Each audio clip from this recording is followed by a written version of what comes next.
journalism stuff. So share this out. I'm going to try to talk to some people and find out what brings them here today. See if anybody will talk. I'm an oddity because I probably have maybe, I don't know, less than 10% of the things that a lot of people here would be standing for that I would agree with, but I support their desire to rally and protest. But I want to find out what they believe in. I am actually, yeah. What's up? Let me say hi to your chat. Let's go chat. What's your name? You don't have to tell me, but what? So I'm just a body here. You're more than just a body. You're here for a reason. What brings you here? I don't dislike the sign. I think that there's a lot of things wrong with the way America is being run right now, and it's from the top down. But I think that there's more of an issue with how people are attracted to anybody who is a talking head on television. They'll listen to anybody say anything and go along with whatever rhetoric. So like left or right? Both, honestly. I mean, I think I have more left values. I'm very left-leaning, but there's a lot of charlatans. We don't have a lot of good talking heads on our side, which is unfortunate. Yeah, and I just want to show up. Well, I'm an anarcho-capitalist libertarian volunteerist, so I probably won't fit into either camp very well myself. So, but I think that with your ideology, you think that there's something wrong too. Well, I mean, yeah, there's a lot of things wrong, but I criticize both the left and the right, so I have major problems with how both sides of them run it. I think that the left is as authoritarian as the right is, and I think that the left will use the power of the state to dictate its designs and the way people should live their lives on a moral level just as much as the right will. That's pretty apt. And I think the right pretends to be not authoritarian when it's very clear that the right is incredibly authoritarian. And we saw that play out with all of the right-wingers who protested during COVID and complained about what the state was doing during COVID. But now that COVID's over, they're all okay with the government putting troops on the streets in major cities. So. Yep, and just nabbing people up. With masks, by the way. Yep, cowards. Absolute cowards. So, yeah, and I've caught a lot of heat because I don't think that law enforcement should be allowed to cover their face or hide. Yeah, so. I don't either, especially here in town. Those. What if their kids? Have a good one. Hey, thanks for talking. What if they're receiving death threats? Which is the reason why ICE are allowed to wear masks, is because them and their families have been attacked for just doing their job. I mean, it's not like they're. But they're in a different capacity than just an average person on the street. So it's okay for their families to receive death threats? No, it's not okay. There are ways to deal with that criminally, but you don't allow them to cover up their identification. Post their families. Well, if somebody's actively making threats. So nobody's going to do anything about it until somebody's injured, right? No, there are ways. If somebody's making threats, there are ways to deal with that ahead of time. Order, that stops a lot of violence. Restraining orders stop no violence. Right? Personal firearms ownership stops violence. I thought we wanted to get rid of guns. Who said that? Did you hear me say that? No, you. Right. You didn't. Wait. You address me. So don't. No, but you address something that I said because I said mask. Right. I said. I don't think law enforcement should be allowed to be masked in any capacity, and that's when you address me in that moment, correct? In any capacity. I do not believe that law enforcement should be allowed to operate in secrecy. You know what the best part is? We can both have the same opinion. Our own opinions. It's great. Well, we can't have the same opinion. We disagree. Opinions. Right. But my reasoning is that law enforcement has the ability to snatch or seize anybody off the street at any time. And all they have to articulate their ability to do that is One, I believe this person was about to commit a crime, or two, I was in fear of my life. That's all law enforcement has to do. That's their reasonable, articulable suspicion. Okay. So now we want to allow them to be able to snatch people, anybody, off the street. And in this case, now we want federal agents to be able to cover their faces to avoid the accountability. And we have seen... It's one group, right? One specific group. Like FBI agents aren't covering their faces. That's not true. FBI agents... The random Rochester, that's not true. Rochester Police Department, they're not covering their faces. Right, so explain to me then why are Rochester police not covering their faces but ICE is? The Rochester police officer gets to go home at night and not have death threats to his family. I spent almost 13 years in the law enforcement world, and I received death threats constantly. You don't believe me? I don't. You don't believe that I spent almost 13 years in the law enforcement No, world? the death threats part. No, I did. I received death threats pretty much every day in the capacity of the job that I did. How? Prove that ICE agents are getting threats. No, we're talking about you right No, but you want me to prove it, but ICE agents don't have to prove it? So I'm supposed to go and give you a handout of all the times I received death threats? One time. One time? I was attacked in the line of duty and told I'm going to finish you off and find your family. I got followed to my vehicle. You don't believe that? Every day? I do now, because you said that. Every day. Yep. Almost constantly. I'm sure every day. No, you said every day. Yep. So You said every day. Every day. Hi. Love the sweatshirt, by the way. Thank you. So- That's all we need. That's So- right. Spread love, baby. That's what it's all about. So you believe that law enforcement should have greater protections than everybody else? Should they have greater protections than everybody else? I think every job has its certain risks. I think everybody needs certain protections. Okay, so you see law enforcement as at a higher rate of risk than anybody else? Yeah. No, they're actually not even anywhere near the top 25 most dangerous jobs in the United States. Now you're just making up shit. No, they're not anywhere near the top 25 most dangerous jobs in the United States. Somebody's getting shot downtown. Who are you calling? You calling grandma? You call law. If somebody's getting shot downtown, you don't call law enforcement because they're anywhere from 3 to 5 minutes away. By the time you call them, it's over. So who do you call? Take care of it yourself.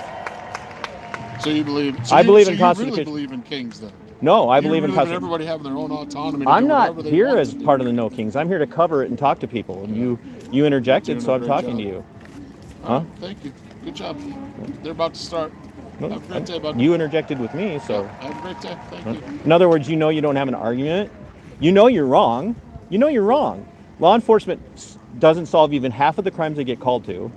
Two, very rarely does law enforcement show up to prevent the crime, let alone help in the crime. Rarely. They come up, clean up, do an investigation maybe, and it might get solved. So in your world, according to what you have said, everybody should be concealed carry. I think we should all be constitutional carry. I believe in constitutional carry. Shoot people and take care of it myself. No, if somebody That presents... was your logic, my No, man. Yes, it was. You said it. You can roll back your tape. I did not say we should just shoot everybody. Yeah. No, as somebody threatens your life or presents threat to you and your family, you should be allowed to defend yourself. I did say shoot everybody. Your hypocrisy is great. I'm far more logical than you, and you just got twisted in your own knots. No, I didn't. You did. You got twisted in your own knots. No. You interjected, you way overbit, and now you're embarrassed. I'm not embarrassed. You're way 'cause embarrassed. I'm factual and I'm accurate. You're not factual and accurate. The average police officer in Rochester, Minnesota doesn't receive a death threat every day. And to say you said you did when you did for 13 years, I don't believe you that it happened every day. I said Again, that's almost your every words. day. No, you did not. You said every day. You go back and play it back. Again, your I might have exaggerated. I'm not going to say that. There you go. But there I you still- go. But yet I'm the one that's No. confused and Maybe I embarrassed. overstated, but I received death thethreats on a regular basis. No, you said it. I received death threats on a You said regular. Okay, I every said day. every day, but I received You death said threats on a every regular day. basis, and Every I didn't get any extra. You also said that you said police officers don't solve crimes. Police do not. problems. Police do not solve crimes at the rate You everybody said thinks they people do. are getting attacked and their families are getting attacked. And They should be- threatened. you don't should think they just should- carry a gun and take care of it? You don't think you should be able to defend yourself and your family? I do, but that's. But, But what? Wait. But what? As the number. But what? Come on, big guy. But what? But what? But what? Come on. But what? Are you constitutional carry or not? Yeah, everybody should be allowed to carry. Okay. Yeah, So what's the point of a constitutional carry? to protect yourself. Yeah. Okay, and Well, your actually, family. Technically, that's to protect your land is what it really came about. No, it was to protect self, property, and Yep. others. Yep. Right? Well, And then not also others, in but self and property. self-property and others, Because and they're afraid then the government coming in and taking and over the land and then to instead be of able to expanding protect westward. yourself from a tyrannical government. Yep. Right? Yep. Okay. So if the point of constitutional carry is protection of self and your property, you should also be able to protect your family or others around you, right? Yeah. Right? If Because you there's- if can't there's an rely on imminent law threat, I enforcement to agree. do If that. there's an imminent threat, I agree. Can you have a cop on every corner protecting every single person? And there are court cases that say law enforcement is not obligated to protect and serve. Yeah. Supreme Court cases. Who are you with the press? Like, what press? Independent. Yeah. You got out of law enforcement to go with the press. I got pushed out of law enforcement for having a podcast. Oh, really? Absolutely. Doesn't seem right. During COVID, because I was out. Is that legal to press somebody out because of their You beliefs? you want to check out my story? No, I don't. Oh, right? Because you're not really- interested in the truth of what I'm saying.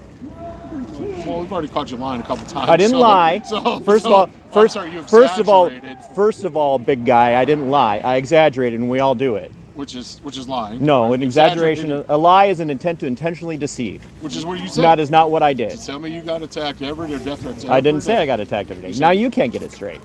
You said you got death threats every day. Every There day. again, Every day. it was a very common occurrence for me. every day. But that's not a lie, then, right? It's not a lie. It's not a lie. The problem is that you're probably one of those normie Trump bots. Yeah, that's what I am. Yeah, probably, Yeah. because they're the only people defending ICE wearing masks everywhere.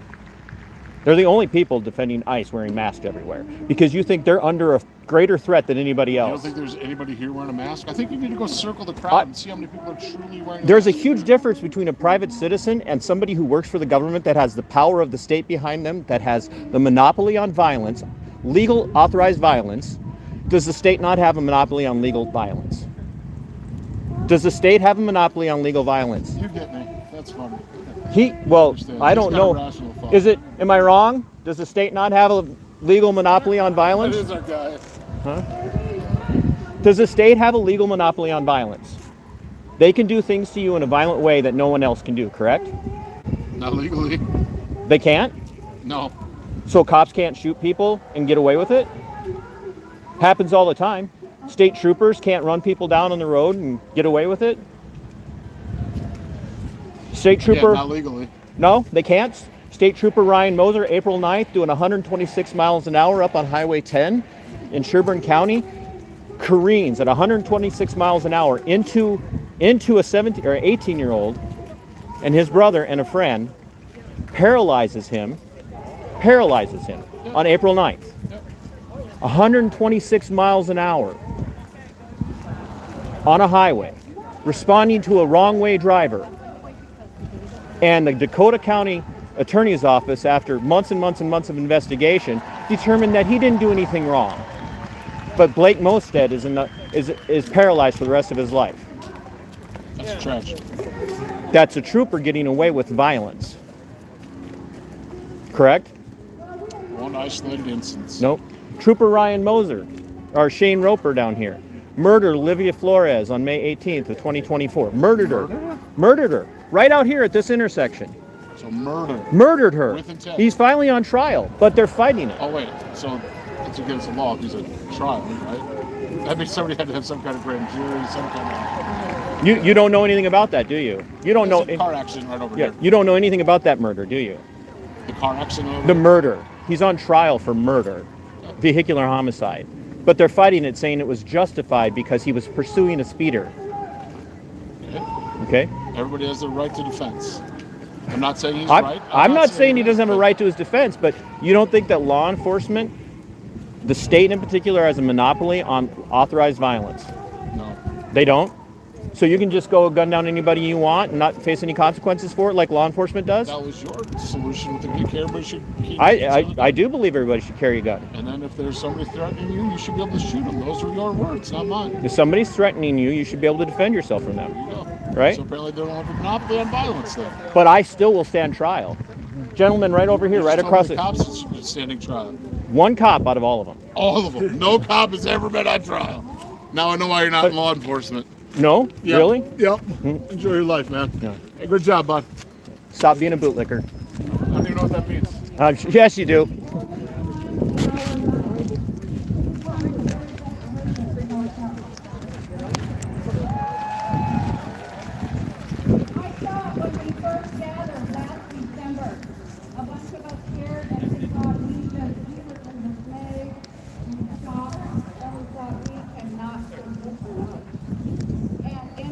Approval 507 was convened.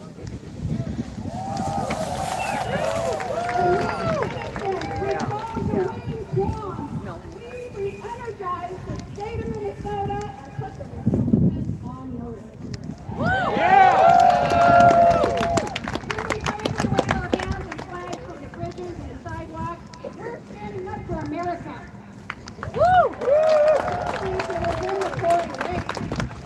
And I have a question for everyone. If we can do that, why can't Brad instead basic constituents here in TV1?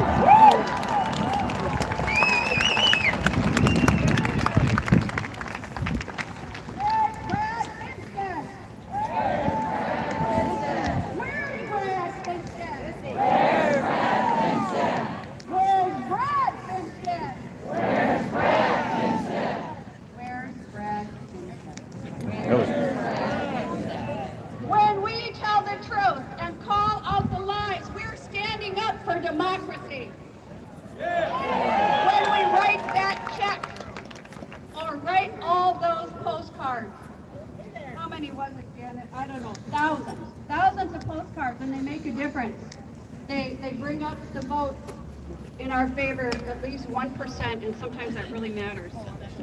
When we call out 4-minute Finstead's capitulation, when we call for help at the courthouse, a dozen people show up Hold it still. to help our immigrant neighbors, that's standing up for democracy.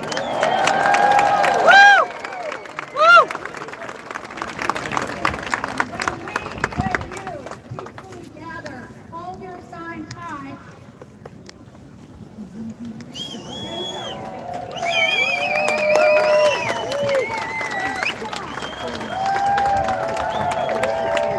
The people are reporting for duty. Standing firm against fascism and hate is the right thing to do. Yes!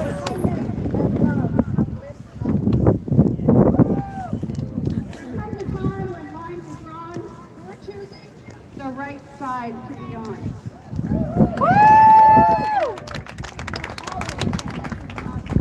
We are strong.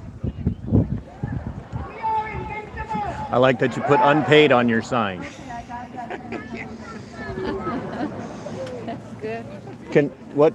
If What- anybody pays anybody, it's probably the Republicans are paying infiltrators, you know? I don't care if people do get paid to come here, no matter what side they're from. To be honest with you, and if what motivates you to come out to any kind of event is getting paid, then you probably aren't the kind of person that should be allowed to vote. Honestly, Right. just out of curiosity, I like the sign. I'm a constitutional originalist myself, so I tend to not see that either the Republicans or the Democrats tend to find themselves on either side of that issue in a positive light. But I was curious what you mean by defend the Constitution. What's your perspective on that, if I may ask? Well, are you recording? I'm streaming right now. Yeah. Okay. Like, I mean, you don't want to talk? I Okay. don't want to talk. All right. It's online. Thank you.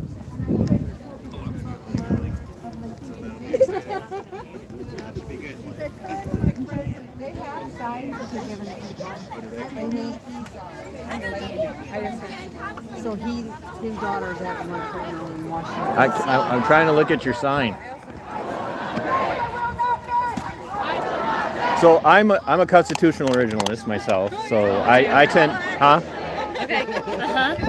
But you look like you were going to say something. No, finish what you were going to say. So I tend to not think that the Republicans or the Democrats don't really represent constitutional originalism in our country very well. Well, that's because no one's read it. and There you go. deciphered it. There you go. So If somebody were smart, in my that's opinion, a big ask, young lady. yeah, but I mean, either side they'd teach classes Agreed. and teach the truth. Right. They would teach about the Constitution in like civics classes and stuff, right? Right. Absolutely. Yeah. Well, But you can be a 1776 originalist and have to realize that there's a reason for amendments and why changes have been made. They're I don't supposed to have any concern over amendments as long as they're handled the proper way. Yeah, So like the 14th Amendment is a great amendment, but it was handled illegally. So that argument I'm not going to have. No, I'm just saying there are ways that, like, it's a great amendment. I just wish they would have handled it differently.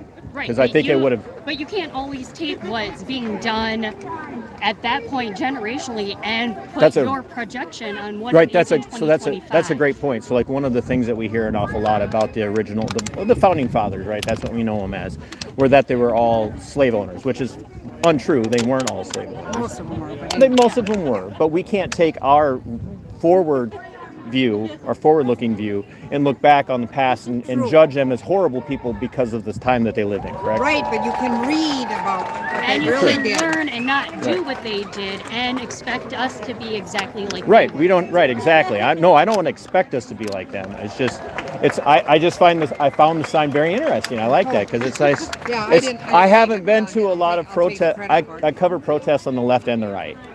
And I very rarely ever see anybody holding a sign like that.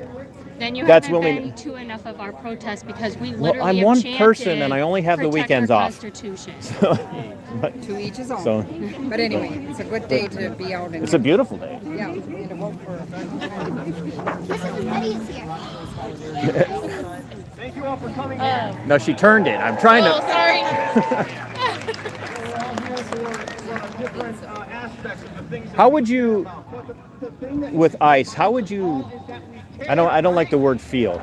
What would your reaction be if ICE were operating a little bit more transparently, where they were operating more on like unmasked, right? Because they're all covering their faces now because allegedly they're all under more severe threat than everybody else, and yada yada yada. Would you feel less? I'm assuming there again I use that word, but would there be less of an assumption of them doing something that they shouldn't be doing if they were a little bit more transparent? No. I think no matter what they do, even if they unmask themselves, it's still not right. So,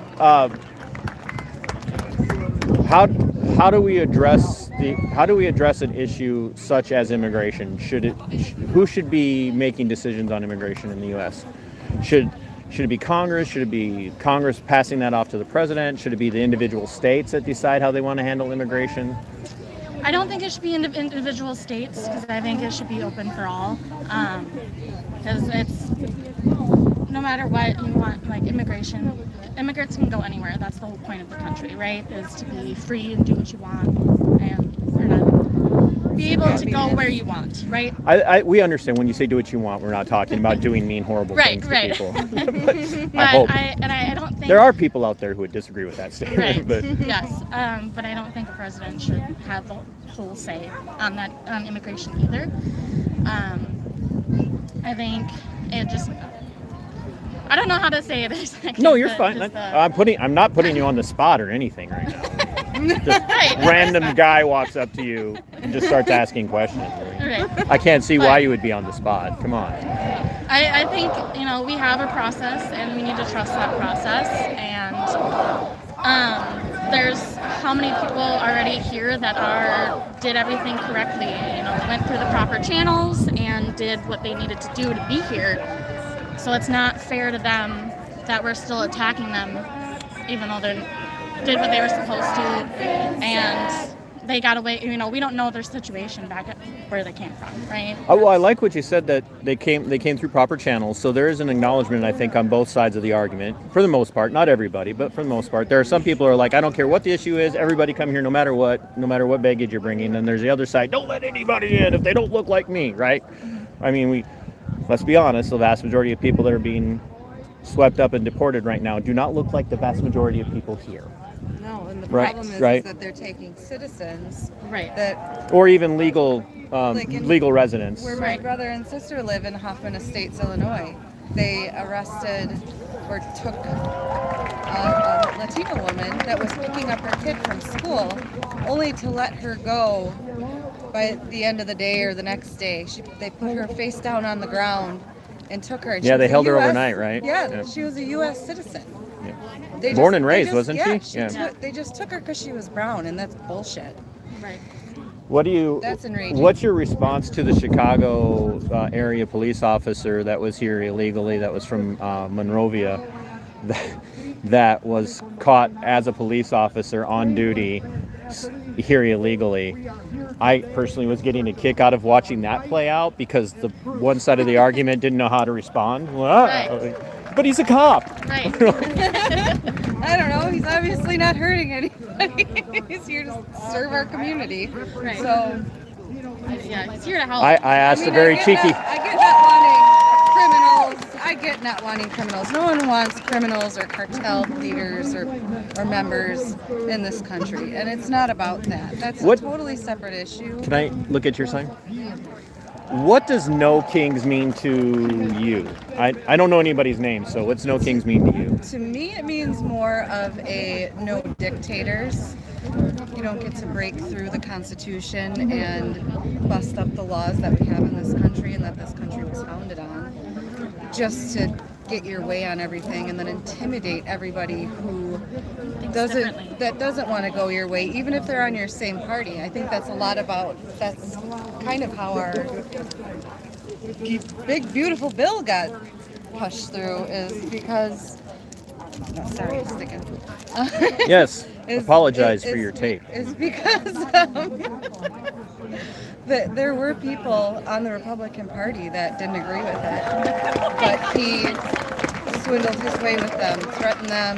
Well, look at how anybody who disagrees. Thomas with Massey him is a really good example. to ruin their lives or their career. A lot of people on the left wouldn't agree with Thomas Massey, but there are a lot of people now on the right who are Trump supporters who absolutely despise Thomas Massey because Massey won't back up every single thing that the Republicans are doing. Mm-hmm. And so they are leveraging a lot of power and a lot of funding, campaign funding and stuff to try and get Massey out of office, to get somebody in that position that he has, so that he will ultimately... I'm probably distracting you guys from... Right? So when you say no kings, you mean, like you said, no dictators, right? Mm-hmm. So what does a dictator... How you doing? I'm good. Can I help I'm you? just fascinated. Oh, okay. I was just threw me off. I'm not used to having somebody stand off to the side in a mask, and I'm like, ice. It was either this or I know. Superman. I know. I was like, I think we're about to get kidnapped. No. Okay. Wow. I should have worn a friendlier cap. It's not the cap. It's just where I'm not you. This threw me off. So I'm not ice. No, sorry. I got.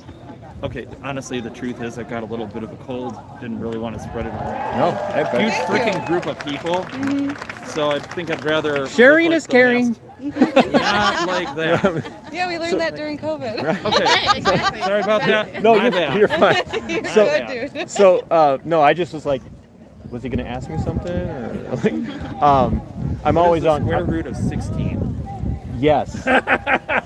4. Right. I It's will 4. leave. No, you can listen. That's fine. So you said no dictators, right? Do you think that the tendency towards authoritarianism is predominantly a Republican thing or a Democrat thing, or both? I don't know that it's really. I feel like there is a huge difference between Republicans and the MAGA. Republicans used to just be, conservatives that still followed the Constitution, still believed in the laws of our country, still believed in going through the proper channels to get things done. Not that they weren't shady in some way. And the same goes for they're politicians, for the so. left too. I mean, it's a politician thing. But now it's like We have all or Republicans, we nothing, have and we MAGA. don't care what you say. We own Congress, and that to me is the biggest problem.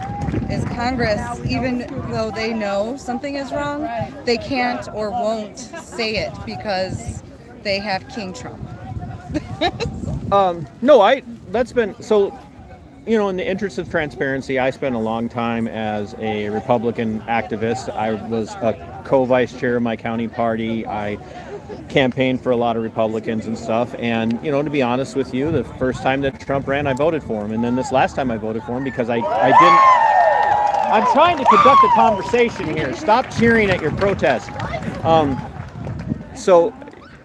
But it was more of a protest vote for me because I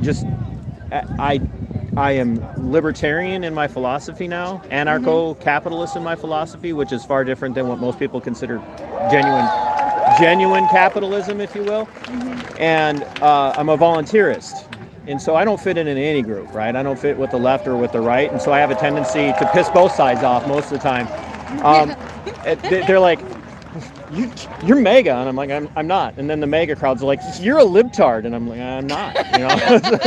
So, which is the difference, right? You have the MAGA, and then you have the Republicans, and traditionally, I feel like the Republican and Democrat could at least, to be fair, coexist with the left and the right. There's the traditional sense of being a Democrat or a Republican, and then there's the center, which is kind of where I stand. It would be nice if we could all get together and have conversations and actually make things work. But then there's this movement to the left that is so far over the top, and on the right they have the MAGA that is also so over the top. And before it was MAGA, it was just the what did they call them, the right-wing extremists, which... Well, I think that's kind of the weird thing about MAGA is they're not even the right-wing extremists. They're bleeding out. The MAGA movement's bleeding out a lot of people. They really are, because a lot of people are getting incredibly frustrated. They're mad about, Trump was going to end all the wars, right? Mm-hmm. He was going to end the war between Russia and Ukraine, and now he's escalating the war between Russia and Ukraine, because now instead of, and I know some people are like, we need to help Ukraine. I'm over here as a veteran, 82nd Airborne Division myself. I'm sick and tired of watching our boys and now our girls get sent off to go die in foreign countries, wherever they are. I'm tired of it. I want to bring all our troops home, put them where they belong, which is in the United States, defending our borders from actual threats, not perceived threats. Mm-hmm. I'm tired of killing the United States being responsible for the deaths of millions of people around the world every year, all for the banking elite globalists and for the military-industrial complex, which is funded and operated and benefits both the left and the right, the mm-hmm. Republicans and the Democrats. So that's kind of where I'm at, right? Yeah. So I don't really fit anywhere, and that's what's happening with a lot of people in the MAGA movement. They are all starting to go, you made us a lot of promises that you're not keeping. Like, mm-hmm. look at the turn of opinion on the right, the Republican side. The numbers of people who've turned against geopolitical Zionist Israel over the last 2 years has just skyrocketed. Mm-hmm. Absolutely skyrocketed. And a lot of people are saying enough is enough. Enough with sending billions of dollars to other countries when our own government is shut down right now, and they're talking about cutting money to everybody. Mm-hmm. Except now we're still continuing to send money, and now we want to send money to Venezuela. Yeah, I don't know. Yeah, it doesn't make any sense. And the whole Doge thing, they didn't keep their promise on that either. They just went nuts and just started slashing. They didn't even know what they were slashing. They slashed the nuclear plant workers and then realized, oh shit. Well, and then ultimately all of the stuff that they did cut actually just got reinstituted because they didn't go about it the right way. Yeah, I saw that they're losing. If you had to pick one thing from both sides of the argument, because you said yourself you're kind of a centrist, if you had to pick one thing that the left is really wrong on right now as far as creeping towards dictatorship, and one thing that the right is wrong on right now towards creeping towards dictatorship, what would it be for each one of those? I don't know that I have one for a dictatorship for the left, to be honest. I feel like they're more of the two. They're more Unitarian. Could you do me a favor? I got cards in here. Could you reach in and take out just a pinch full? Okay, I'm sorry. Go ahead. I think that they're more Unitarian and trying to find a way to get people together. We don't see the left up there saying they hate Republicans the way Trump does, saying he hates the Democrats. And I think in what's going on now, the dictatorship, I believe it is just not defending the Constitution, just busting through all the laws. If you don't get what you want, then you sue the judges. You force down all these laws and whatever. And if Congress isn't going to go with you, you find a way to threaten them to get that vote. And that's why I'm out here today, is to talk to people, to show that it's possible to have conversations with people about these things. If you go back to September 10th when Charlie Kirk was, I'm careful how I say things because streaming platforms tend to take down streams when you use certain words. I believe that the vitriol between the left and the right has gotten to a place where we either have to walk back from that precipice right now, or it's going to get worse. Do you think that's true? From having From the violence, the political violence. Yeah, I think that the political violence is uncalled for. It's unnecessary. It just fuels the fire. I don't think that helps either side. I do think that we do need to get rid of a two-party system, and we need to have a party of common sense. Really, just common sense that can, figure out, okay, everybody wants this.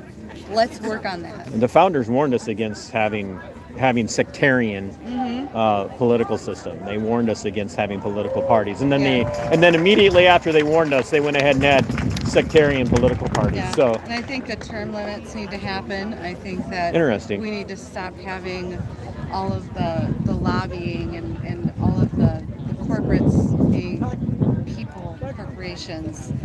Yes, get corporations out of lobbying. They really do need to get out of that. All of them, all the corporations. I think that is one of the main root causes to the biggest problems that we have in our country today. Awesome. It all stems from there. Well, this is my media outlet. That's what I do. It's a channel, so you'll be on there. People are commenting there actually. Hi. I don't know. I can't tell what they're saying. Oh, they probably not nice things.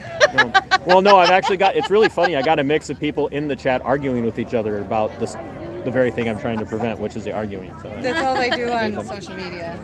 Well, I know my audience tends to do pretty good. So. That's why we're here, because social media gets nowhere. So. Just brings out all the anger. That I don't disagree with. So thank you for your time. Yeah, thank you. Thanks. I saw you over here nodding at everything. What brings you out here today? Just in total disagreement with the current administration. I'm just gonna say, you look like your normal quintessential Minnesota guy, which rocks and cows is what they refer to him. And so, what is it in particular that really fired you up about? Like, where would you have considered yourself prior to this year? Would you kind of down the center, more to the right, more to the left? More to the left. More to the left? Yeah. Born and raised, or kind of come to that on your own? No, raised in a conservative family. Yep. So you are the black sheep? Not anymore. No, not anymore. They are. They see this government for what it is as well. Most of them. Do you think that it's just a Trump issue, or do you think it's just a natural outpouring of Republicanism, which is different than being Republican? No, I have respect for certain Republicans like Adam Kinzinger and I can't remember, from Wyoming. Anyway, but it's Cheney. Thing. Yeah, Cheney, Liz Cheney. It's a MAGA thing. That's the problem. It's MAGA, which some people would attribute to Trump, but it's not even really Trump. It's a 50-plus year plan that the alt-right has been laying that is finally coming to fruition.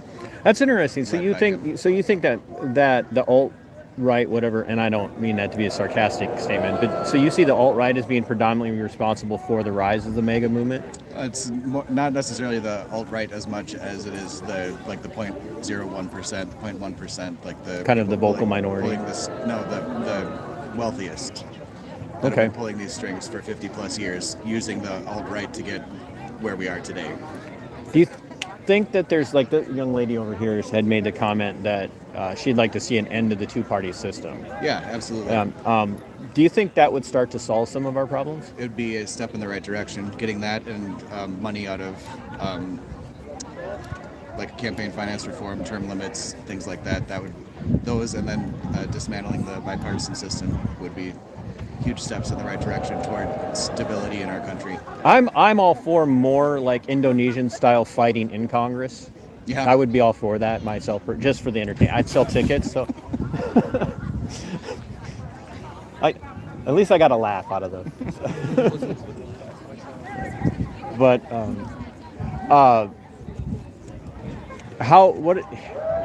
they've had such a lock on the system for the last 200 years now. Do you think that the people will able to be vocal enough to rise up and get that to change? Do you think? I think the possibility exists. We're not there right now. Yeah.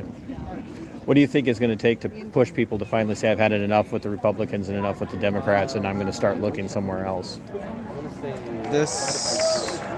I honestly don't know. I think before that can happen, this MAGA movement will have to end. I don't think we're going to get there before that can be there. There can be a stop to that.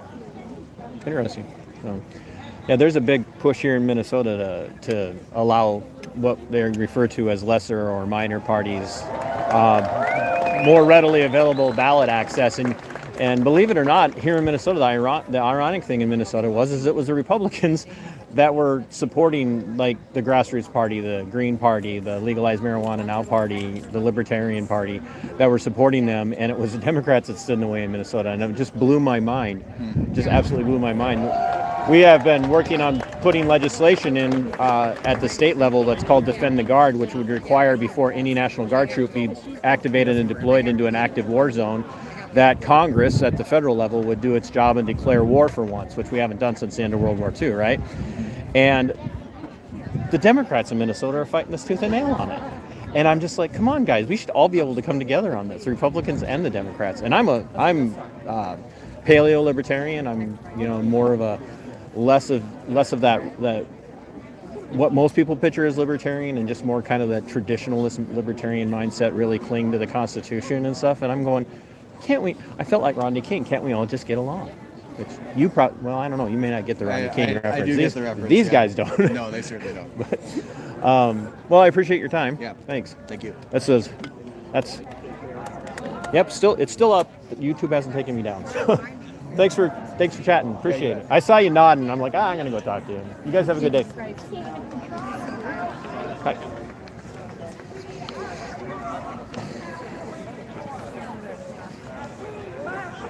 And the euro for one of these costs.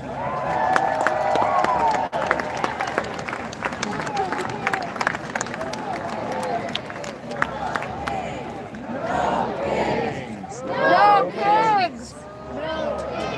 Well, we fought a war a little over 200 years ago, right? It's kind of an important war, 250 almost, yeah. Well, I'm rounding off for the audience that doesn't do math. Right. So, Yeah.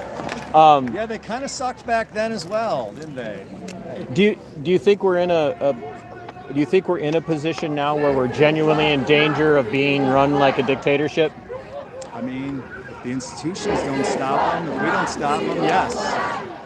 I mean, Trump, if he had his way, he doesn't care about the Constitution. He cares about himself and his followers. Yeah, I kind of feel that way about most politicians myself. Except that in the past, we've had a certain amount of respect for the rule of law, and I think that's all going out the window right now. So, do you see it as predominantly a? Am I being interviewed for something? No, I stream events like this. I'm an independent. Okay. I'm an independent channel. I'm not. No, so I just stream, and if people talk to me, that's great. If not, Okay. they tell me to kick rocks, I kick rocks. I'm fine talking. It's fine. I would never try and force somebody to have a conversation. Okay. So, my favorite is when I'm just walking around and people come up and go, I don't want to be on camera, as they're standing there talking to me about not wanting to be on camera. Well. Do you see the tendency towards authoritarianism to be strictly a conservative Republican thing, or maybe a strictly libertarian, or not libertarian, but left-wing Democrat thing, or maybe a tendency on both parts? Well, if you get to the end of each political spectrum, you tend to have they kind of meet, so. Yeah, there's authoritarianism on each side of the window. You can disrespect the rule of law and the Constitution on either side, but right now the biggest threat is the guy in the White House. So, yeah. Do you think that Congress and the courts will cave to him, or do you think that they're going to be able to resist what you perceive to be the biggest threat that he offers? I haven't stood up to him yet. And what if he ignores them? So I don't have a lot of faith in them stopping him, so I think we're going to have to stop him, which is why we're here. So. What do you? I mean, I hope they would, right? What do you envision a movement like this looking like in 2 more years? What do you think this movement will look like? Do you think it'll be bigger? It depends what Congress and the courts do. You know, if they don't stand up to them, we might have to take to the streets. You know. Which is in the First and Second Amendment, right? Right. You think the founding fathers took to the streets? Freedom of assembly. Right to a redress of grievances, freedom to protest. Right, freedom to protest, economic boycotts, whether people like it or not, it's all protected. This is just the first step, we'll see where it goes from here. So this is just, we're watching the news, kind of feeling powerless, so I think this is a good thing, getting people together. Do you consider yourself more of a centrist, more to the left, more center right? I'm center left. Center left? I mean, but again, you talk to anybody about their opinions. It can be right wing on certain things and left wing on other things, and that's a scale that changes constantly. So, as the Overton window, are you familiar with that? Yeah. So I mean, but I would say that is Trump liberal on certain issues, maybe, but that's not what worries me right now. It's the respect for the rule of law, the respect for the Constitution. And I don't think he respects it. Like, my whole family's Republican, okay? So I get along with all of them great. But, I think they're maybe a little more old school Republican, like they just want lower taxes. And that's stuff we can debate about, but if we're debating about, like due process. Okay. That's something I feel like we can't debate about. That's what I keep hearing today is it's due process, and people are really focusing on the due process. We're a country of laws, not of men, right? So, or women, we should be a country of I said this in a stream that I did last night that we are a country of individualists. We should be a country of individualists, rugged individualists that come together for the greater good of our local community. Right. Where it matters, and I'm paraphrasing a longer statement. And that's what I've always advocated is that we've referred to the U.S. as this great melting pot, and I think that the melting pot that we was to bring people away from a collectivist mentality into a mentality of that rugged individualism, as long as it's good for the whole, not take away your individualism. And that will always be the tension in America. Absolutely. It will always be the tension. There's never a perfect answer. There's never going to be like, we're all feeling. What? We can't fix this all right now? Exactly. No. But the main problem is that we have someone in the White House who doesn't respect the rule of law, doesn't respect the Constitution. And if the courts and Congress don't stop them, we're going to have to. So. Well, I appreciate your time. Yeah. Thank you. Take care. Thanks. Yeah. Cheers. I didn't mean to interrupt if you were trying to talk to somebody.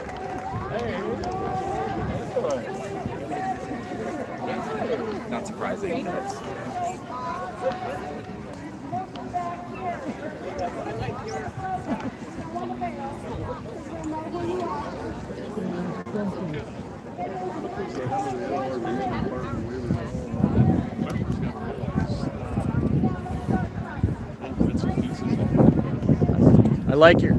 I like the message of your sign, the way it's laid out. I think we could all agree. Can we have the Epstein list? That'd be great. That would be.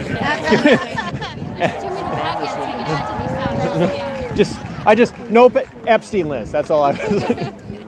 And there's a lot of people on both sides of the argument that are like, can we just have the Epstein list, please? Just that one thing, and I think we'd all be just a touch happier. So.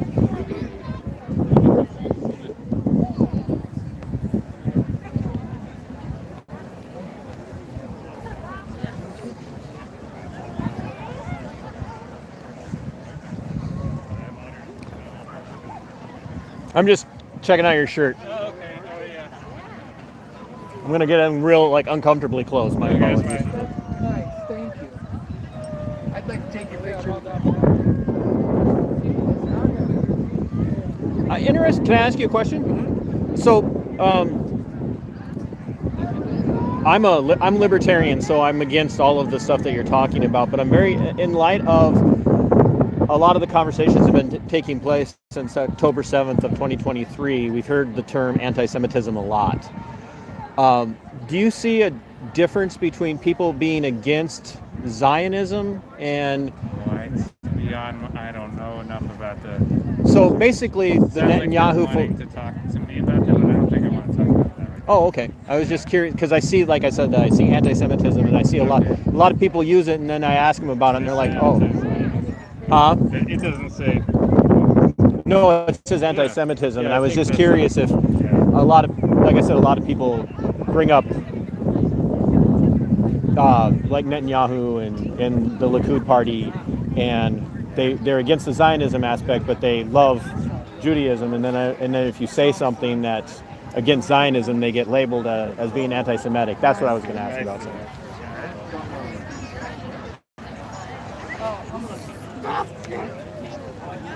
And that's one of the things that a lot of people have struggled with is you ask them about the difference between anti-Semitism and anti-Zionism, and they don't know enough, so they just put anti-Semitism on a sign or on a social media post, and they have no idea what you're asking. So it's interesting, and as you said, he admitted, I don't know enough about it to be able to have a conversation about it. So there we go, right? So let's see if we can find more people. Hope you guys are enjoying. Make sure you hit that like. I'm not able to pay as much attention to the chat when I'm talking to people, so if somebody's given a super chat or anything, please know I'm not ignoring you on purpose. So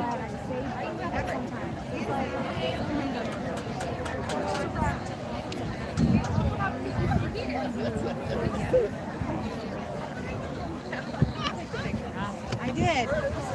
well, I just wanted to commend you for bringing, I'm assuming your offspring. Your offspring. So, My offspring, her offspring.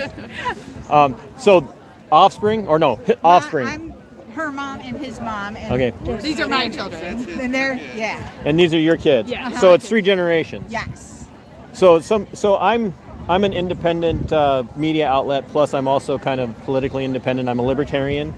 And I'm like, well, I'm going to go check out the No Kings in Rochester, because if there's one No Kings protest that I'm going to be safe at in the United States today, it's going to be Rochester, right? Right. So, sadly enough, I thought the one guy that was sitting outside that wasn't part of the event was probably a bigger danger to me than everybody else. So, have you always been on? So I saw your sign. No, she made the signs. I saw your sign. So. Have you always been more to, and I'm going to assume, more of a Democrat mindset? And by Democrat, I don't mean democracy, but as a party. So more to the Democrat side. Yes. So maybe more socio-politically, socio-culturally to the left. Yes. Okay. And she's like, what did you just say? That sounded like a lot of words to ask me if I was a Democrat. So,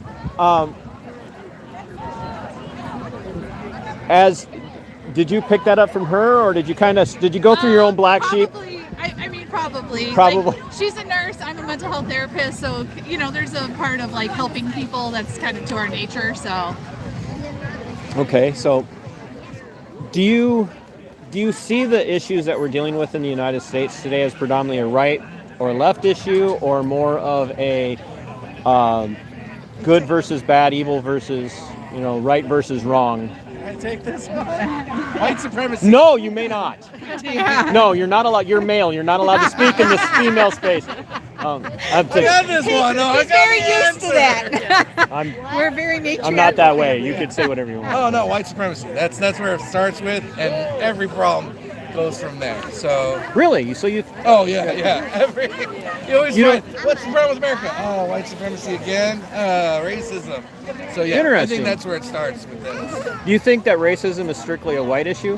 No, I think it falls across all issues. Okay. And I'm not saying that in an aggressive way. No, but I'm saying exploring your philosophy. White supremacy, going back to the Confederacy, going back to slavery, and every move we seem to make, you can always go back to and find like, oh, that's what you guys need now. And they've taken and hijacked the party, which is how you go deeper and deeper into fascism. It's just like every time white supremacy just shows this ugly head to go, we're going to ruin everything. And we made progress with people of all races, but yeah. I mean, you go to ICE, you go to this and that and everything. So, but I'll let her take over. I had the answer for that one. Well, no, you've got me thinking. So I have these. My brain literally operates on cogs, Yeah. and there's like a little guy inside there that's running, and he's like trying to keep caught up with all the conversations I've been having. So that's interesting. I'm gonna have to think about that. I probably won't get a chance to ask you again, but I'm gonna have to think about that. And that makes it easier. So Republican versus Democrats is not as it comes back to, for some reason, people are very angry that they can't go and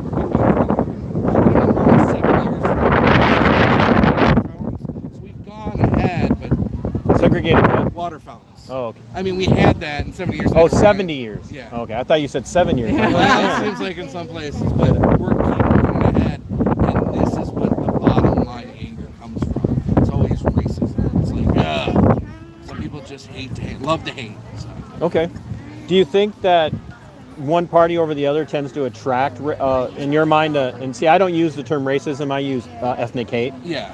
Do you think one party over the other? Well, it has shown, yeah. I mean, one party has welcomed it in, and starting from the 80s, they had to grow, and it showed. I mean, everybody knows Republicans, Democrats switched how their affiliation, but you look at the Democratic Party, and it is funded, and like the major support is African American women, and women of all races, and that's just, African Americans make up most of it, a lot of Asians, and when you look at any or predominantly the Republican Party, it's predominantly Caucasian.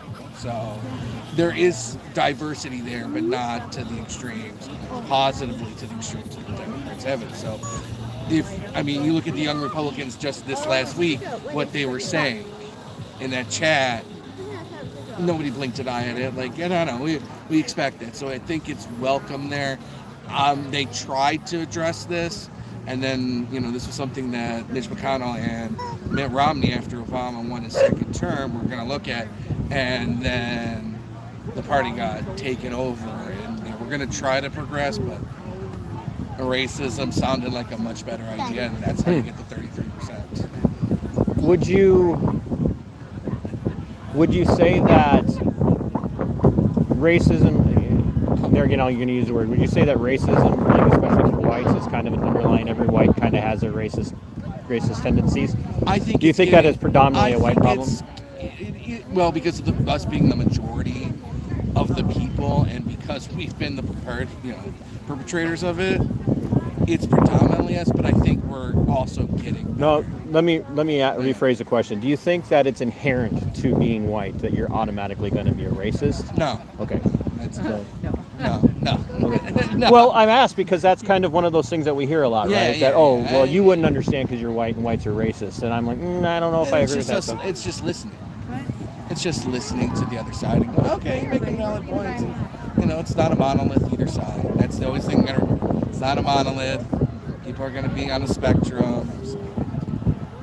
Are they? Oh, they're marching. Where are they going? They're marching. How far? Marching around. I think they're doing like a 1 mile march. Yeah. Oh, they're all coming back here then. I think so. Yeah. Oh, we're gonna join the march. Oh, I'm sorry. I didn't mean to. I didn't. That's fine. Thank you.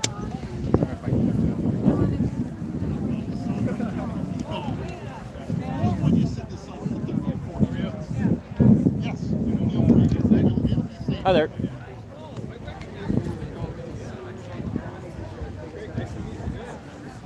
Hi there. So we're worried about children. Oh, you're fine. I'll. Minnesota with all the self-compromises. I'm an anarchist. So this is for like we're trying to get some good engagement for the upcoming caucuses. So we're trying to do a little bit of education. February 3rd. Yeah. So we're doing some education on that. Yeah. Ready for that. How are you? Everybody's like, I'm trying to see your information. So. I'm looking at theirs now. It is amazing. You can get some Facebook information. Our other actual things, our QR codes are board games, unfortunately. We do have a swap coming up for clothing swap for the trans community. So, Cool. How big is the DSA in Minnesota right now? We're growing. I think we're like 6 Southeast Minnesota, we've got like 60 or 70 members here. Up in the Twin Cities, I know it's much larger. No. Yeah. He's like, I think he's being sarcastic. Yeah. No, we're slowly gaining more and more though. It's been pretty steady. We're trying to really get out here and make sure people know about us and kind of continue to. What's the difference between the DSA? I'm sorry, I interrupted. What's the difference between the DSA of 2025 versus the DSA of 1968 and the 1970 and the Days of Rage and all that? I don't know, man. I don't know much about the back then. I can tell you what we stand for now for sure. Pro-democracy, anti-capitalist, anti-fascist. Basically, those basic tenets: housing for all, Medicare for all, equal rights. You mentioned a very key word which comes up in every conversation when we're talking political philosophy. You said anti-capitalism. Yeah. So are you talking about crony capitalism of the modern United States, which is all capitalism? Capitalism. So free market economies you oppose? Capitalism is built on exploitation. I believe in equality. I'm an egalitarian society. I believe that a worker should be paid a fair wage. I believe a consumer should be charged a fair price. The capitalist will exploit both of those people, and both of those people are the same person. Right. So you don't believe in a market demand? You can still have markets in the socialist economy. You can definitely have it. I want a worker-owned business. The assembly line at your iPhone factory, they, through democracy, determine what they are paid and what they sell the product for. There are no ownership class, and so you don't believe in private business ownership? We remove the profit motive. So you don't believe that a business should be able to make profit? It should, all that money that business owns should go directly to the workers. I believe we should all work together collectively and share what we have so everyone is equal. I don't believe that other people should have more because they can exploit it from other people. There's always going to be some form of profit growth in every kind of company. I think what you're saying is do you think a company's never going to have any kind of income in some fashion? I don't think that's the case. I should clarify. We need to be specific on what timeline we're speaking about. When I'm speaking to you now, I'm kind of thinking the end goal, like my vision for the future. Immediately, socialism is more unionization, so workers have a bigger voice, right? It is public housing, paid for the government, so we take landlords, the right to housing, we take the profit motive out of that specific industry. Make it a guaranteed decommodified type thing. So like in places like Vienna, 90% of all citizens live in public house, what we would call public housing. They call it a different name. It's nice. It's not like what you would. It's not like the minimum. It's not like here where you put the minimum amount into it and say that, oh, this is terrible, it failed. They actually invest in green space, there's actual communal food, communal laundry, those types of developments. So giving to some people some dignity in a place that they live. So how do you bring that about? How do you bring that about without using the force of government on those who say I don't want to be part of that? So like Zoran Mamdani in New York City, he wants to trial run city-owned grocery stores. Zoran said he wants no private grocery stores in New York ultimately. Right. But we're going to try it out with 5, one in each borough, to cover food deserts and make food affordable. Because when the government purchases food in bulk and then does not need to earn a profit like a business, which individual grocery stores are not a high market, not a high profit margin business. They are only trying to get by. They're marginal growth, yeah. But still, for the individual who needs to eat, like that little increase is still an increase. So buying in bulk, selling at cost, government jobs are good, so people are earning good wages. But yeah, I believe that no one should starve. Okay. So having affordable food, having food programs, Like again, it comes back to my moral value of these are human rights, and everybody deserves like the same equality. Like that's my overall goal, equality. Right. No, I understand that, but what I'm TC, by the way. Hi, TC. Kalen. Kalen. And I'll actually be giving a speech on the stage later this afternoon. Okay. As I'm talking to people, I'll try to listen. I get so wrapped up in conversations, I don't hear when they're announcing speakers. So I think what we're coming, and I don't mean this to be argumentative just for argumentative, but ultimately you have to have an authority that steps in and says, nope, no more private ownership, everything's going to belong to the people, and we're going to enforce that. No.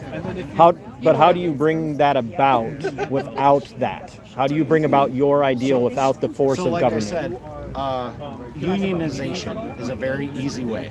Workers, like Starbucks right now, Starbucks workers, they're unionizing. They are trying to unionize, and then they have a larger say in what Starbucks is, right? So if we do that for each individual job sector, the Uber drivers, and hopefully they unionize with the Lyft drivers, right? So let's say we get a lot of these industries that unionize, right?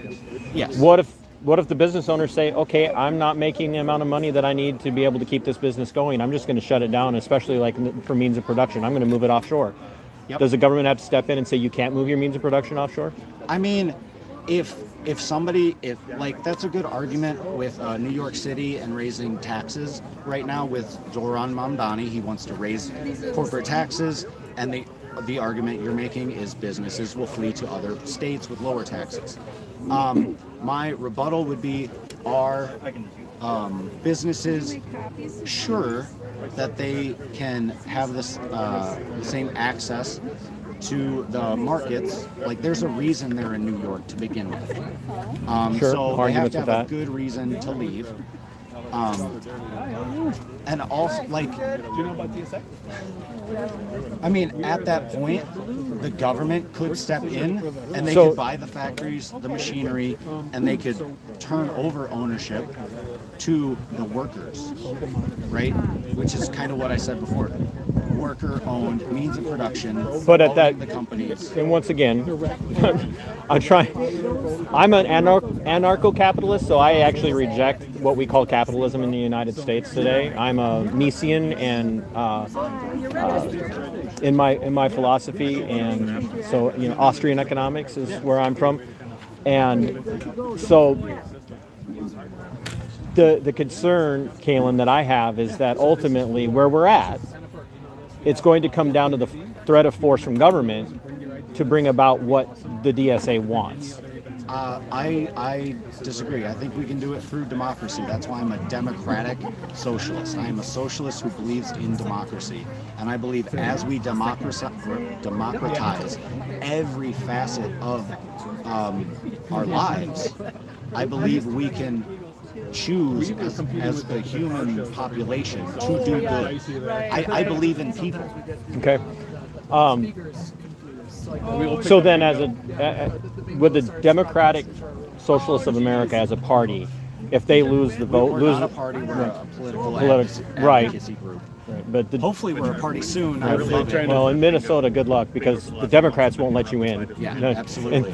And I was just telling somebody, oddly, it was a Minnesota Republican Party that was trying to open up the free access, ballot access this last year. In 2024, yes. And I'm very good friends with Minnesota chair of the Libertarian Party, and she's just a phenomenal warrior for liberty and freedom. Would have a lot of philosophical differences with the DSA, and of course, as I do, and I hope I'm trying to be respectful through these questions. Yeah, I mean, libertarians do agree with socialists on very specific things. Depends on which branch of libertarianism you're dealing with. So I mean, we do overlap, but we do have our disagreements. So if you guys were to, that's where the democracy comes in. Yeah, if you guys were to lose an election, you'd be like, okay, we'll try again next time. I mean, the majority has the right to lead, the minority has the right to be heard. So if we have rules in government to say I can move this motion to maybe I delay a vote, maybe I petition to get something, So you would be for ending all the corporate interference in politics? Lobbying, money. I mean, I dislike money as a concept, but that's like 500 years in the future. So, strangely enough, the American government doesn't like money either. Yeah. They like fiat currency, which is what's destroying us. And if we're going to Bitcoin and that stuff, like, that money is definitely not. One of us is going to get stung. So yeah. I was gonna ask something else, and I lost it when the bee flew by. I always get paranoid about the hornets. Don't they know it's in the middle of October? They're not supposed to be out here. It's been warm. It's been too warm. Like the food, the lunch meals. So just as you fight to get like a party going in the stage and whatnot, do you see that you're going to be able to gain? Because the DSA has a huge representation in Minneapolis especially. So there are several members of the Minneapolis City Council that are DSA, and the rest of the Democrats in the Minneapolis City Council vote lockstep with the DSA members of the City Council. Do you think that it's better for you guys in the long run for a political strategy to actually end up flipping the DFL to be more of a DSA, or do you think you're going to have to break off and be your own party? Yeah, we're not really organized on a state level. TC DSA is completely different than Southeast Minnesota DSA. Just so you guys know, when he says TC DSA, he's not talking about me. Twin Cities DSA.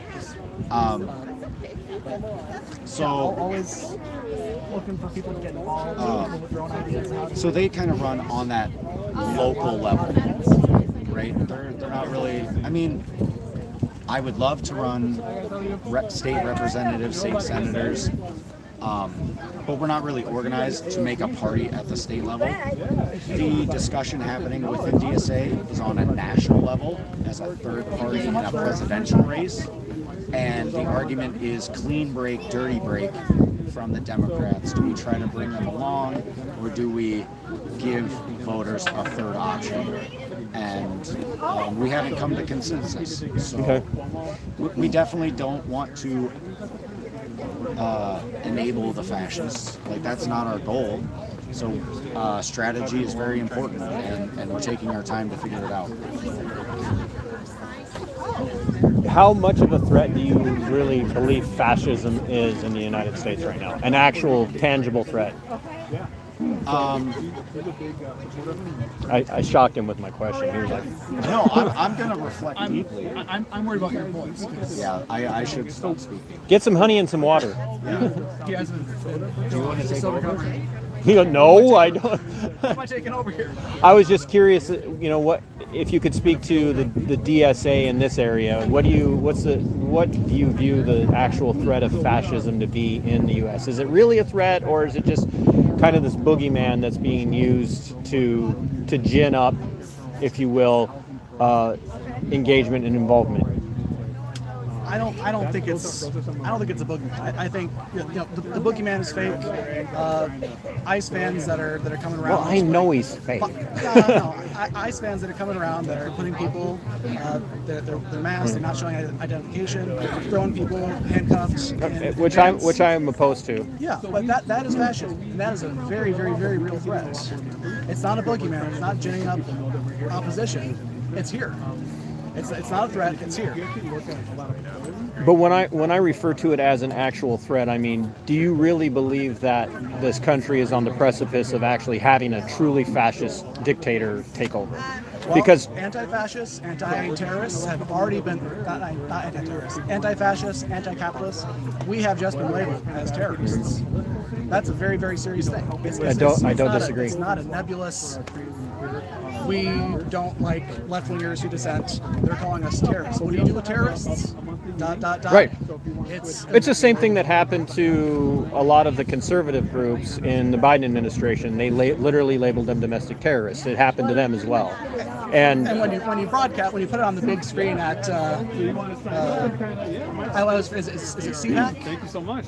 are you talking about CPAC? CPAC had the big sign saying Yeah, we are domestic terrorists. When you announce it, Well, I Where- mean, where are you gonna label I'm not part of CPAC, but it's kind of that acknowledgement, that tongue-in-cheek acknowledgement of, okay, if this is what you're going to call us, then fine. But I disagree with the tongue-in-cheek. A lot of Trump's rhetoric has been labeled as tongue-in-cheek. I don't know. I'm not labeling Trump that way. I'm saying that there's only so many. So I'm anti-Zionism, right? I'm absolutely opposed to Zionism. I love my Jewish friends and neighbors all over, but I am opposed to Zionism. But when I say I'm opposed to Zionism, you know what they call me? Anti-Semitic. And I'm like, all right, at this point, like, I've explained to you the difference in my views between anti-Semitism, or between Semitism or Judaism and Zionism. And if you look at the roots of Zionism, it has nothing to do with Judaism, right? It has nothing to do with being Jewish or Semitic. But you say that, and they just, nope, you're just an anti-Semite. At some point, you just have to turn around and walk away and go, okay, whatever you say, because we're not going to get anywhere with this conversation. Not you and I. Yeah, because coming back to what was it, the we are domestic terrorists. The labels, the language that we use, very important. Whether that's anti-Semitic, anti-Zionist, you have to distinguish because they're not the same. And so saying that tongue-in-cheek, we are domestic terrorists, it's the same kind of tongue-in-cheek that now we're seeing the Nazi group chats coming from the young Republicans in Kansas. Okay, let's say that's tongue-in-cheek. When do we stop believing it's tongue-in-cheek? I think we see that. Do you think it's a fair statement to say that we have seen that on both sides of the spectrum? We have seen people on the left calling for assassinations, which is incredibly dangerous, right? It is. Yeah, very, very dangerous. That kind of, yeah. And we see people on the right saying terrible, horrible things as well. Yeah, and that's one of the which things is that, wrong. Yeah, that with the DSA specifically, that we have been very focused on nonviolence. That we are here to promote coming together, neighborliness that is missing on a national scale. My family, they are MAGA, and last night You're the black sheep. I am. But we still got together last night, had a good meal together, and when it comes down to it, we're all not too different. We all want to be healthy. We all want to be fed. We all want to be valued. It's just how we get there is the difference, right? There's a difference in how we get there. The DSA believes that to make that world that we need to have things like healthcare as a human right, housing as a human right, and one of the things that Kalen is going to be talking in his speech is that he's talking to the Trump voters, to the MAGA, to America First, and saying that I want you to have health care. I want you to be able to get a good education for your children. I want you to have a living wage and safe working conditions. We don't want, like, my family, they're MAGA. I want what's best for them too. I want them to be healthy. My dad's a vet and he's disabled. I want him to get health care. It doesn't matter that he's MAGA. He's my dad. You want what's best for him. Yeah. He's my dad and I love him. I want what's best for him. And the same with, there's a counter protester over there. He may disagree with everything that we say, but we want... Oh, I didn't know there was counter protesters out here. Are they across the street or something? Yeah, there's not much.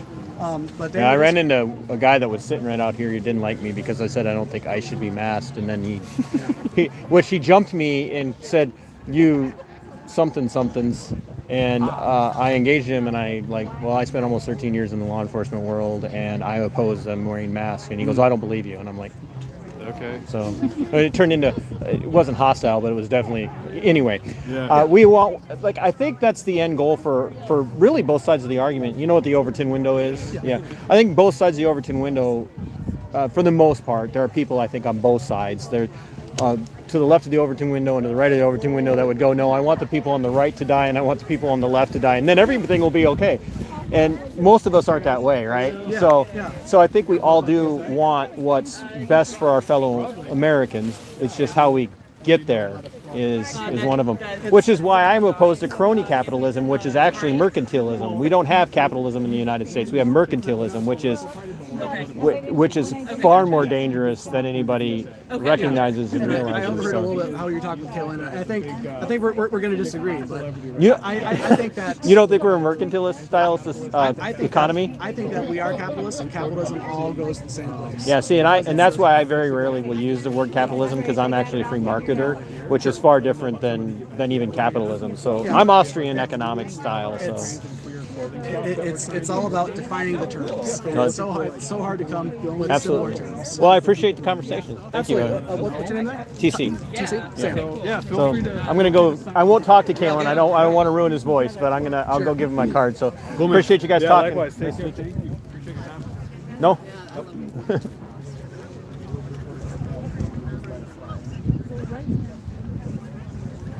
I love it. Can I show your shirt? Because nobody's like, you're an introvert? And I'm like, yeah. Like, you go to events and talk to people, and I'm like, you have no idea how exhausted I am when I'm done. Absolutely. So, you do a podcast, and I'm like, yeah, it's exhausting. So. Focus on the customer regarding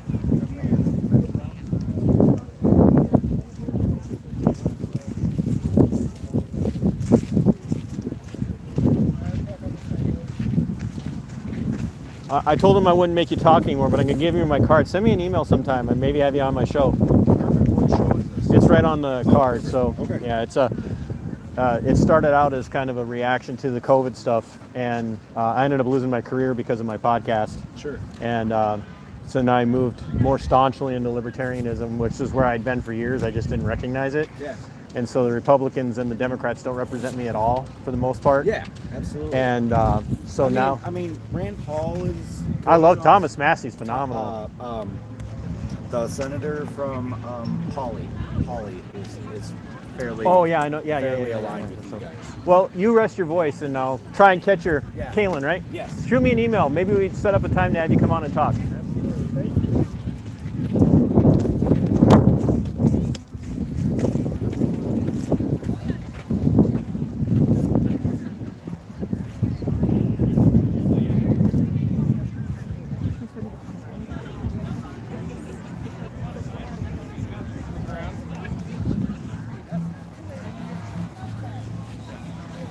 Well, flip it back around. I was trying to catch it too.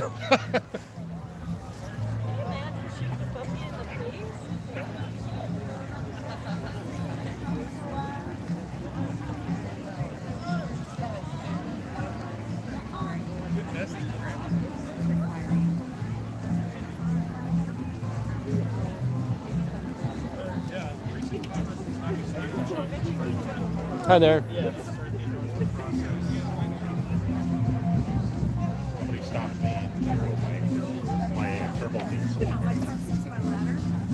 Have ladder will travel. I'm glad the conversation came up. Well, yeah, I've just been so spacey that it's like, if I'm trying to talk to you, my brain doesn't want to. How much for the water?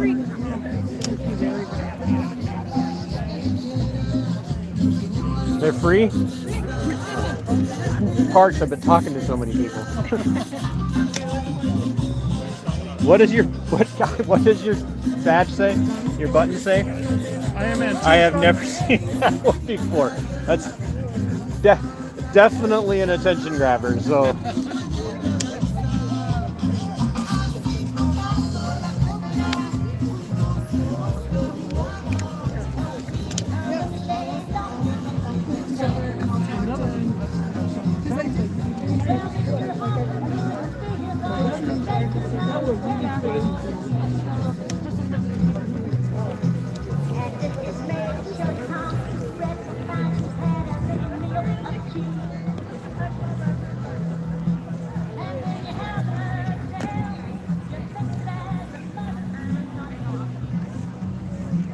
Let's see.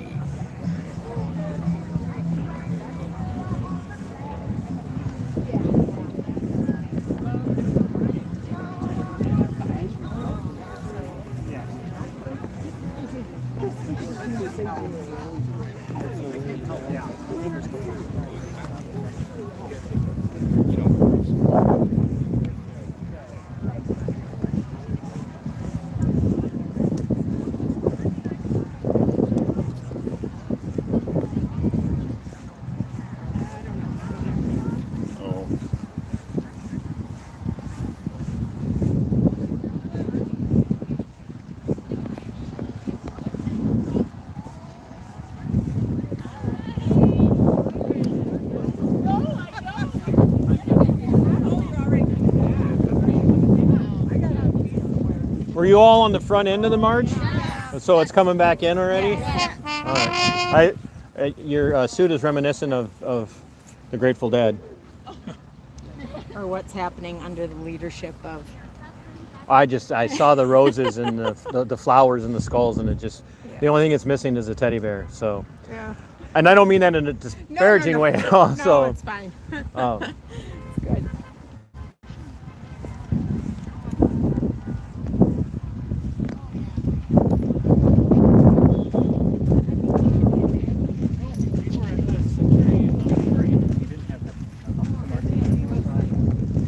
I'm going to walk against the flow. Yeah, I wonder how often.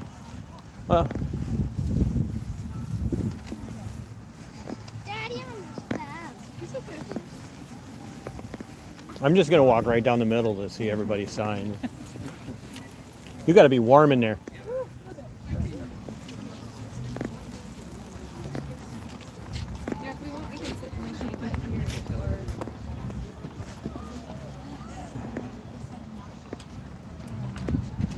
What street are they coming back on? This one. I don't know which. This one over here? Right here. Yeah. You will see people sitting over for a while. Yeah, I noticed because they're still over here.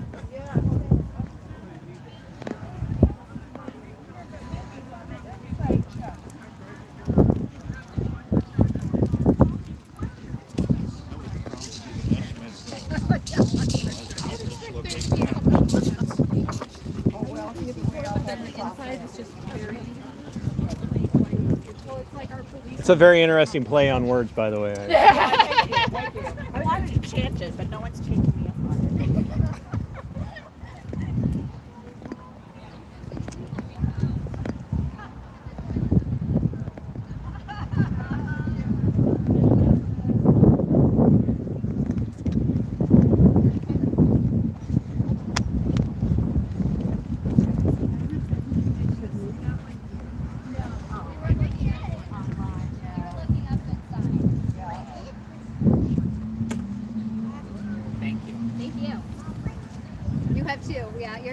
Yours is a little aggressive, that one. This one's a little less aggressive. Both of them are fine. Franklin, yep. Benjamin Franklin. Thank you. Yes, we're collecting signatures.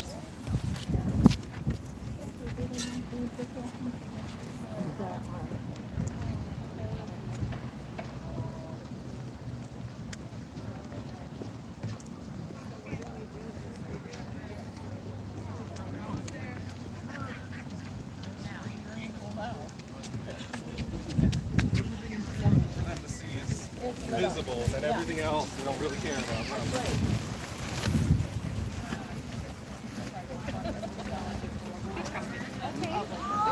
I like to teach people. I like to try not to.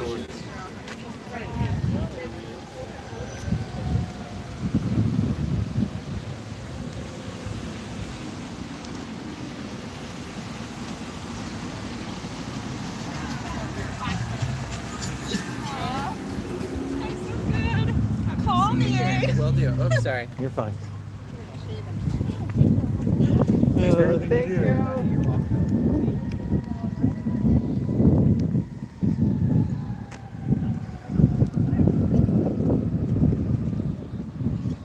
We're gonna walk up just a little ways and then walk back.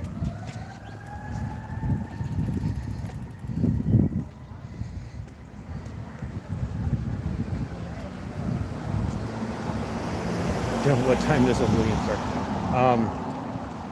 Probably not going to see anything like that in Rochester. Yeah, that one says Skull Democracy. Skull, S-K-O-L. cool. It's a Norwegian. And we got it up to 9.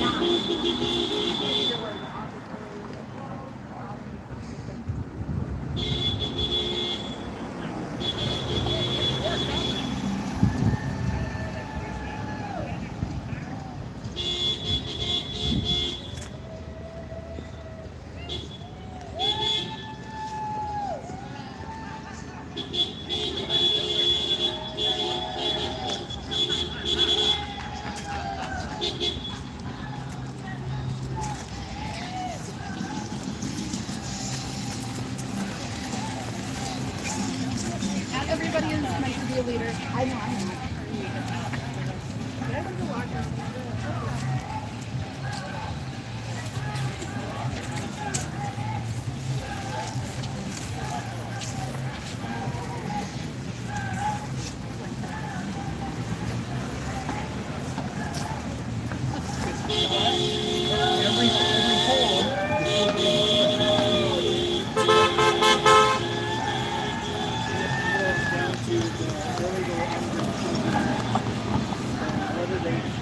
Am I blocking light for you?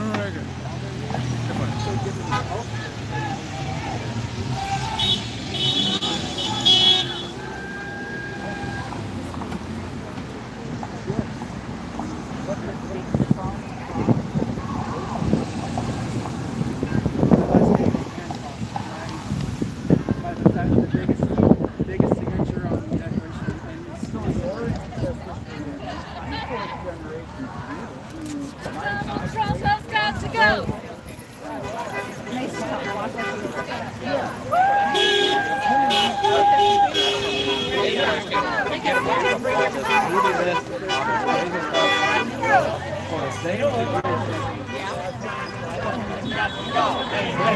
Ho, ho. Donald Trump has got to go. Hey, hey. Ho, ho. Donald Trump has got to go. Donald Trump has got to go. No peace! No peace! No peace! No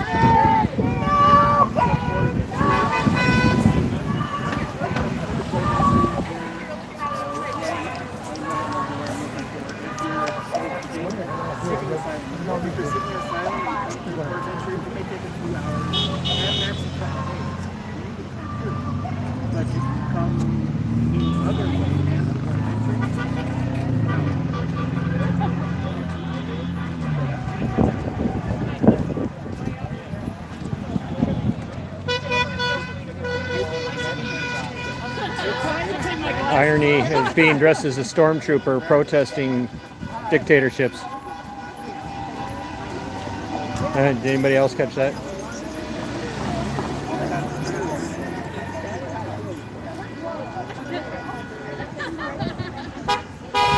Are you independent or are you working for the organizers? No, I'm independent. Yeah? You have you do like YouTube or just for... I post on social media, on Facebook mainly, Instagram. Okay. How about you, just independent? Yeah. I am. Yep. I'm the legitimate press. I don't know if you are or not. I'm 86. Well, I appreciate you being out here.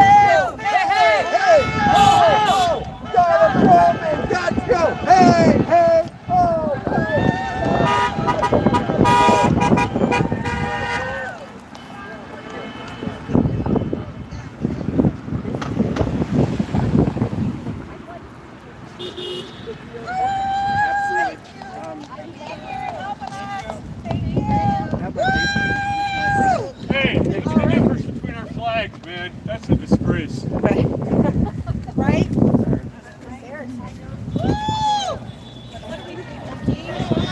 No kings!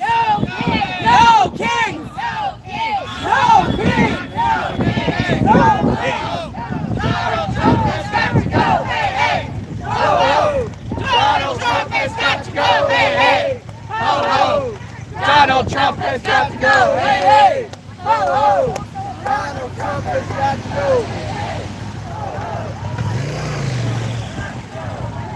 Your name?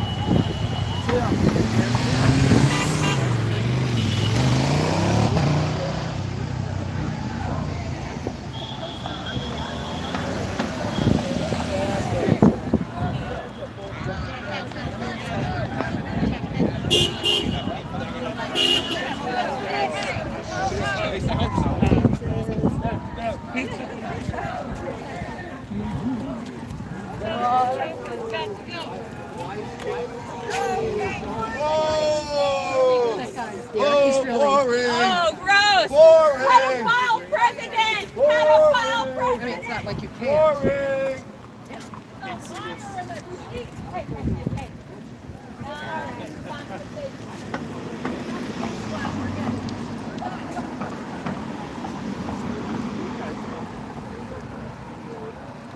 That was impressive. One of the people got very confrontational, and one of the other protesters called out the confrontational protester, and that's what I like to see. There's no room for that kind of vitriol. That's how we end up with political violence.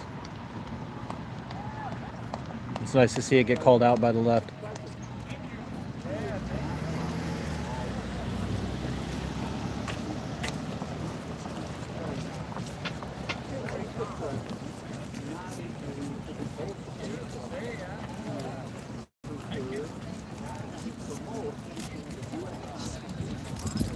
Okay. Then he goes from governor and he becomes like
No king! No king! No king! No king! No king! No kings! trying to get a convert. No king! No king! No kings! No king! No king!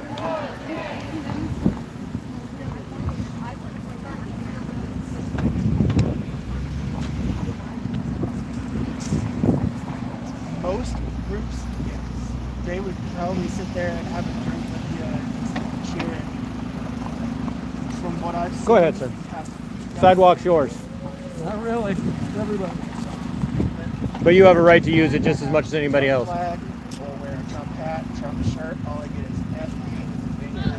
And there's a lot of people around me. There's a lot of tension, a lot of pushback. Donald Trump has got to go! Hey, hey! Ho, ho! Donald Trump has got to go! Hey, hey! Ho, ho! Donald Trump has got to go! Hey, hey! Well, I've been to so many of these here. I don't know if you've heard my name many times. Donald Trump has got to People go! say hi to me. They know who I am. The organizers. We are cordial. Indivisible 507. We know each other on a first name basis. After everybody had left over there, I talked to the organizers, exchanged stickers, and then I came over there. Every time I see them, and we all agree, it's just,